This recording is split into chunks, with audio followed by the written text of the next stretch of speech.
Ранее я работал в японской компании. По мере работы первым шагом для меня было это конкурировать со своими японскими коллегами, потому что уровень знаний японских специалистов, он очень высокий. Но после того, как эта планка была взята, я переговорил со своим руководством о возможности открытия представительства в Кыргызстане.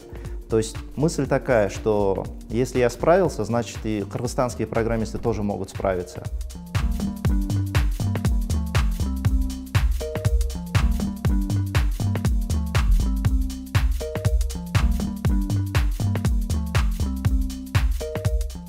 Поскольку мы являемся филиалом главного офиса, мы называем это группа компаний Pricer, поиск клиентов ведется именно в Японии. Поскольку это одна и та же группа компаний, то бывает так, что при найме крупного клиента мы распределяем ресурсы. Скажем, бишкекский офис занимается разработкой приложения, а, допустим, бэкэнд или фронтенд занимается японская сторона.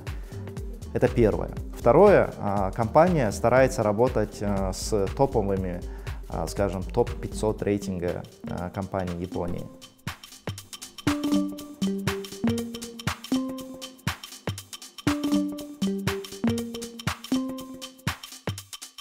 Если человек попадает к нам в компанию, то он попадает в семью. То есть речь идет чуть ли не о пожизненном найме. У нас существует правило нулевого увольнения. То есть мы стараемся не увольнять сотрудника.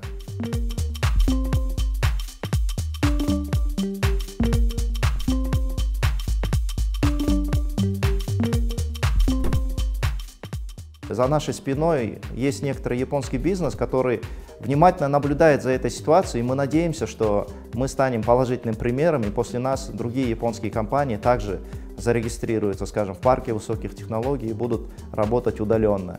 Но здесь есть некоторые сложности в плане законодательства.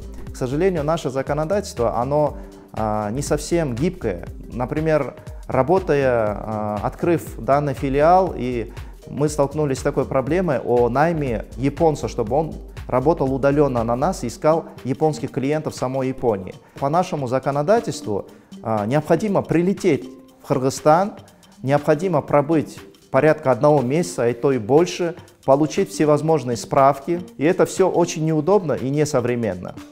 Если мы взглянем на другие страны, такие, допустим, как Эстония, Грузия, там не обязательно прилетать. То есть понятно, что IT-сфера, она должна быть исключительная сфера, это наукоемкая сфера. Поэтому надо менять законодательство, потому что чем мы облегчим, чем больше мы облегчим вхождение иностранного бизнеса, IT-бизнеса, тем будет лучше для всех, в том числе и Кыргызстана.